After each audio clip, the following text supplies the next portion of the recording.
Hello friends, मैं राय आप सभी का राय ऑनलाइन एकेडमी पर हार्दिक स्वागत करता हूं।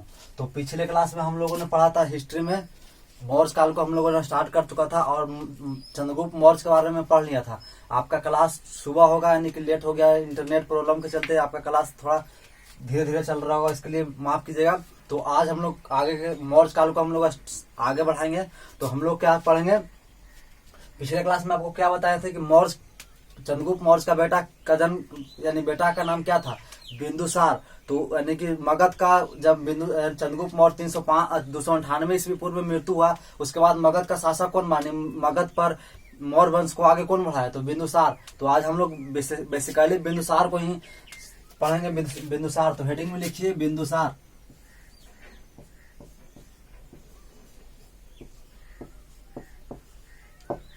क्या हम लोग पढ़ेंगे आज, बिंदुसार। देखिए बिंदुसार के बारे में, जब चंद्रगुप्त मौर्य की मृत्यु कब हुई, 298 ईस्वी पूर्व में।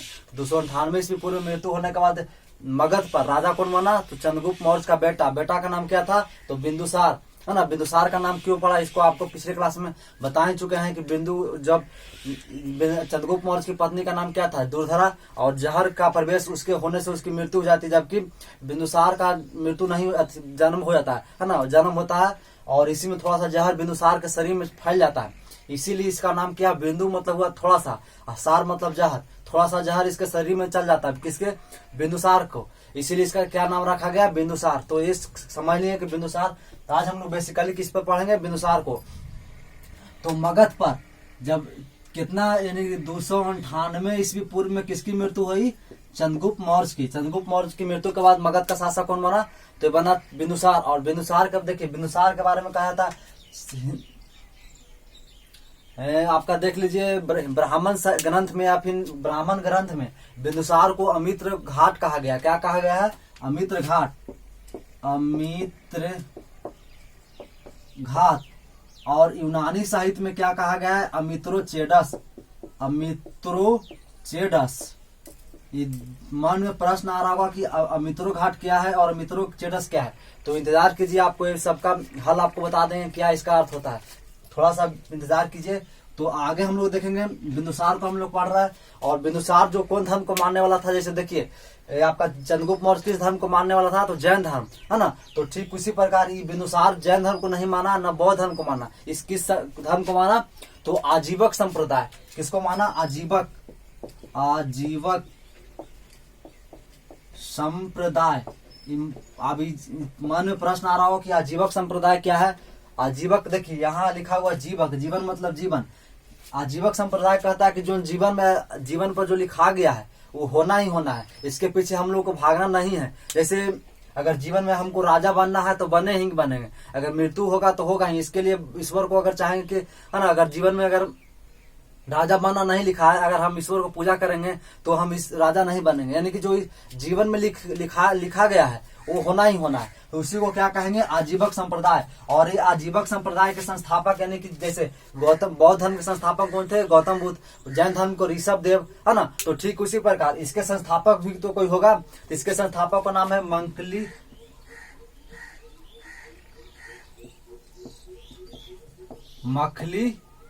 पुत्र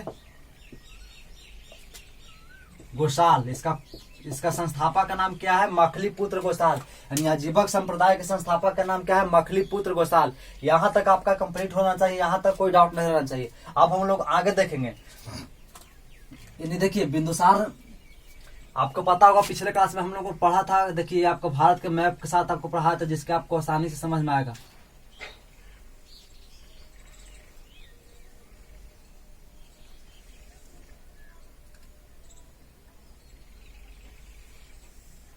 ये हम इसलिए बना दिए चूंकि बांग्लादेश भी कंट्रोल। देखिए बिंदुसार यानी कि इसके पहले बिंदुसार का पिता का नाम क्या था, तो चंद्रगुप्त मौर्य। चंद्रगुप्त मौर्य का साम्राज्य कहाँ तक विस्तृत था, पूरा भारत, पूरा नेपाल, पूरा बांग्लादेश, और साथ ही कौन, ये पाकिस्तान, और साथ में क्या, अफगानिस्तान और ईरान का भी क्षेत्र। देखिए इतना बड़ा क्षेत्र का, इधर से हिमालय के राजा का छोड़कर बाकी नीचे में थोड़ा सा एक एरिया है जहां पर चंद्रगुप्त मौर्य का साम्राज्य नहीं था। और यहाँ आपका उड़ीसा में साम्राज्य नहीं था, जहाँ इस तरह से बना है, यहाँ का यहाँ और यहाँ छोड़कर बाकी सब जगह किसका साम्राज्य था, चंद्रगुप्त मौर्य का।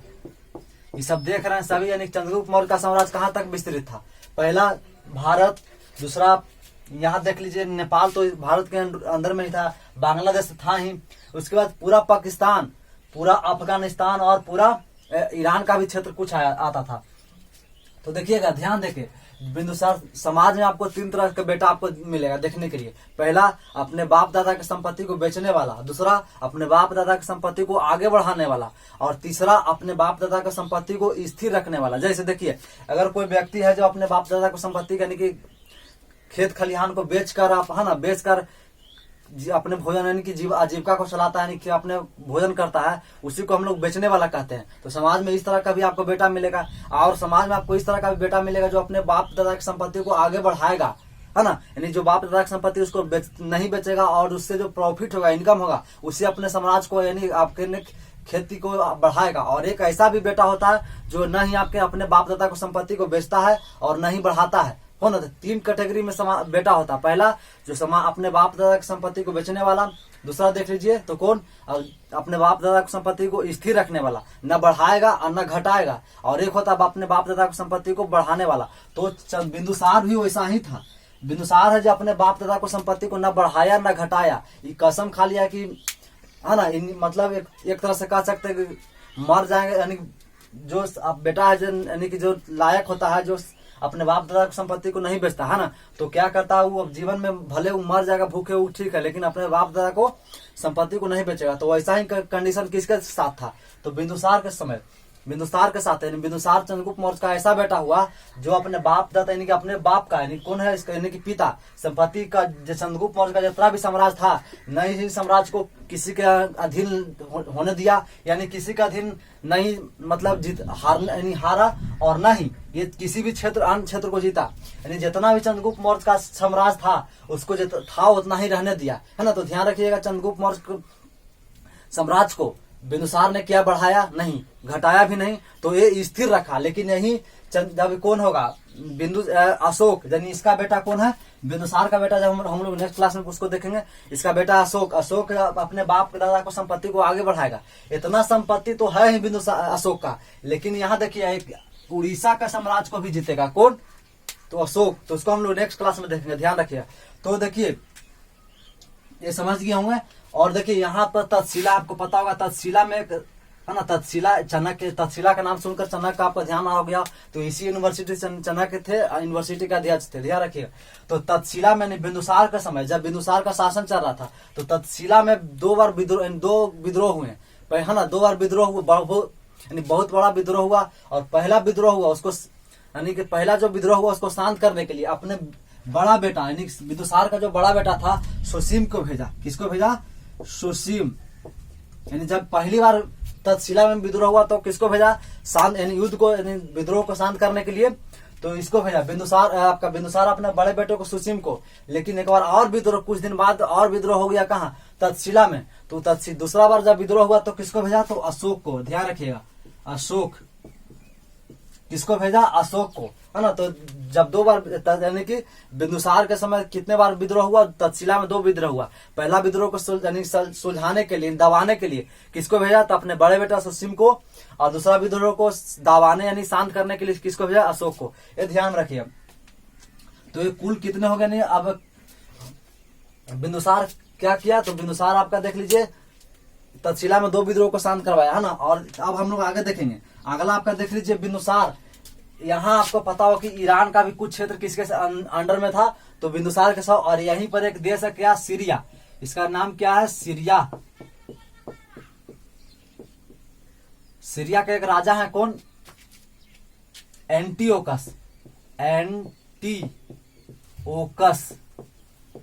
यहाँ सीरिया के एक राजा है एंटीओकस। ये एंटीओकस का संबंध, एंटीओकस है, एंटीओकस का संबंध बिंदुसार से काफी अच्छा था, है ना। तो बिंदुसार का संबंध एंटीओकस, यानी सीरिया का राजा कौन है, एंटीओकस का संबंध बिंदुसार से अच्छा था। तो एंटीओकस ने बिंदुसार को संदेश भेजा कि हम अपने राजदूत को आपके यहाँ भेज रहे हैं, चूंकि आपके यहाँ बड़ी हम नाम सुने हैं। कौन कह रहा है, एंटीओकस संदेश में, कि हम आपके यहाँ नाम सुने कि आपका साम्राज्य बहुत बड़ा साम्राज्य है, उसके बाद आपके यहाँ सामाजिक जीवन कुछ अलग है, राजनीतिक जीवन कुछ अलग है। तो हम अपने राजदूत को देखने के लिए हम आपके यहाँ भेज रहे हैं, यानी अपने राजदूत को भेज रहे हैं। इस राजदूत का क्या नाम है?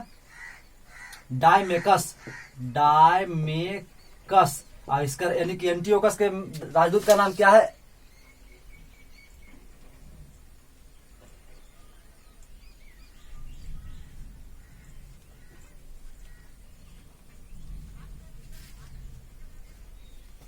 क्या नाम है? डायमेकस। ये ध्यान में रखिए कि इनके राजदूत का नाम क्या है? डायमेकस। तो ये अपने राजदूत को यानी एंटियोकस ने अपने राजदूत डायमेकस को कहाँ भेजा? तो बिंदुसार के राज दरबार में भेजा। तो संदेश लिखा कि हम आपने राजदूत को भेज रहे हैं। तो कहा ठीक है भेजिए। तो बिंदुसार कहा कि सीरिया में यहाँ का बड़ी प्रचलित फल था, उसका नाम क्या है? सूखा अंजीर। दूसरा, यहाँ का मीठी शराब बहुत प्रचलित था, यानी बहुत प्रसिद्ध था, फेमस था मीठी शराब ही। यानी सीरिया में तीन चीज प्रसिद्ध था। पहला, सूखा अंजीर यहाँ काफी प्रचलित है, यानी कि बड़े बड़े सूखे अंजीर का फल होता था। दूसरा, मीठी शराब। तीसरा, दार्शनिक, यानी कि सीरिया में तीन चीज काफी प्रसिद्ध था। पहला देख लीजिए सूखी अंजीर, दूसरा मीठा फल और मीठा शराब, और तीसरा दार्शनिक। तो कहा कि बिंदुसार क्या हमारे यहाँ अपने राजदूत को भेज रहे हैं, तो क्या कीजिएगा, तीन चीज हम मांग रहे हैं, तीन चीज को भी साथ में भेज दीजिएगा। पहला कौन? सूखी अंजीर। सूखी अंजीर। दूसरा क्या मांगा? तो मीठी शराब। और तीसरा दार्शनिक। दार्शनिक। कहा कि आप भेज ही रहे हैं अपने राजदूत को, तो राजदूत के साथ तीनों चीज भेजवा दीजिएगा। तो एंटियोकस कहा कि ठीक है भेजवा देंगे, लेकिन एंटियोकस चतुर निकला। ये कहा कि हम अपने यानी कि इसको भेजवाया साथ में, और इसको भी मीठी शराब को भेजवाया, और दार्शनिक को कहा कि हमको ये अपने चालाक निकला। एंटियोकस कहा कि हम इतना बुर्बक नहीं है कि अपने यहाँ के दार्शनिक यानी कि अपने यहाँ के फिलोसफर विद्वान को आपके यहाँ हम गुलामी खटाने के लिए भेजेंगे। तो ये इसको नहीं भेजवाया, यानी दार्शनिक को क्या एंटियोकस ने बिंदुसार के दरबार में भेजा? नहीं। तो ध्यान रखिएगा, ये आपको प्रश्न आ रहा हो कि सूखी अंजीर क्या है? तो सूखी अंजीर एक तरह का फल है। अगर आपको देखना है इसको, तो आप किराना स्टोर में बोलिए कि सूखी अंजीर दीजिए तो मिल जाएगा। मीठी शराब, देखिए भारत में जब बिंदुसार का समय यानी मौर्य काल में जो शराब बनता था वो आपका महुआ से बनता था, है ना, देसी शराब कह सकते हैं। लेकिन जो सीरिया में बनता था शराब, वो किसे? अंगूर से बनता था, है ना, अंगूर देख लीजिए, अंगूर से बनता था। तो मीठी शराब यहाँ का काफी प्रचलित था। तो तीनों मांग किया कौन? बिंदुसार ने, कि सूखी अंजीर भेजवा दीजिएगा, मीठी शराब भेजवा दीजिएगा, और दार्शनिक। तो दार्शनिक क्या भेजवाया? एंटियोकस ने नहीं। ये ध्यान रखिएगा। कुछ समय बाद है एक है आपका मिस्र के राजा। कौन? मिस्र के राजा फिलाडेल्फस। मिस्र के राजा का नाम क्या है? फिलाडेल्फस। फिलाडेल्फस। मिस्र के राजा फिलाडेल्फस का भी संबंध है किसे? बिंदुसार से काफी अच्छा संबंध था। तो ये भी अपना राजदूत को भेजा इस बिंदुसार के दरबार में। उसका राजदूत का नाम क्या था? डायोनीसस। इसके राजदूत का नाम क्या था? डायोनीसस। तो ये आपका पूरा हो गया राजदूत से संबंधित। अब लास्ट में जीएस बिंदुसार से और पूछता है इसका मृत्यु कब हुआ था? तो 273 ईस्वी पूर्व में। 273 ईस्वी पूर्व में बिंदुसार की मृत्यु हुआ। इसलिए हम देखिए जनरली इतिहास में पूरा डेट को लिखाना जरूरी नहीं, जो पिलर डेट है उसको आपको लिखाना काफी जरूरत पड़ जाता है ना। तो इसको ध्यान में रखिएगा।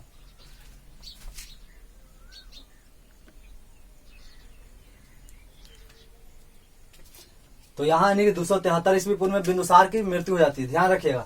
और इसी ध्यान के बाद देखिए जब बिंदुसार की मृत्यु हो जाती है तो आपको पता होगा बिंदुसार का 100 बेटा है ना। 100 बेटा में जब इसकी मृत्यु हो जाता है तो 100 बेटा आपस में लड़ जाता है, उत्तराधिकार के लिए राजा बनने के लिए लड़ाई हो जाता है। और 4 साल बाद यानी कि मृत्यु के 4 साल बाद राजा कौन बनता है?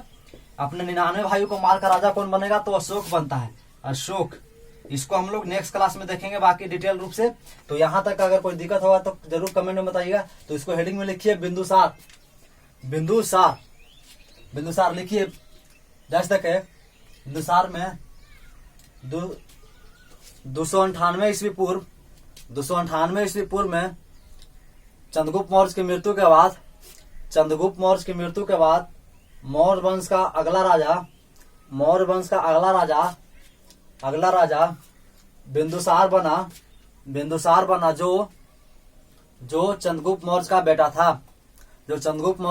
था। उसके बाद लिखिए ये आपका एक और प्रश्न है ना, लिखिए डैश तक है। संस्कृत ग्रंथ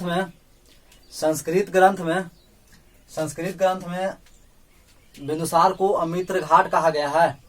अमित्र घाट कहा गया है। प्रश्न आ रहा हो कि अमित्र घाट किसे कहते हैं। देखिए तो यानी कि कहाँ बिंदुसार के समय तक्षशिला में 2 विद्रोह हुआ। विद्रोह को शांत करवाने के लिए किसको भेजा, अपने बेटा को। यानी अपने जो इसको जो विद्रोह में जो इसको विरोधी था, जो शत्रु था, सभी को मार कर नाश करवा दिया। कौन, अजात बिंदुसार। इसीलिए इसका नाम क्या पड़ता है, यानी अमित्र घाट का अर्थ होता है शत्रुओं का नाश करने वाला।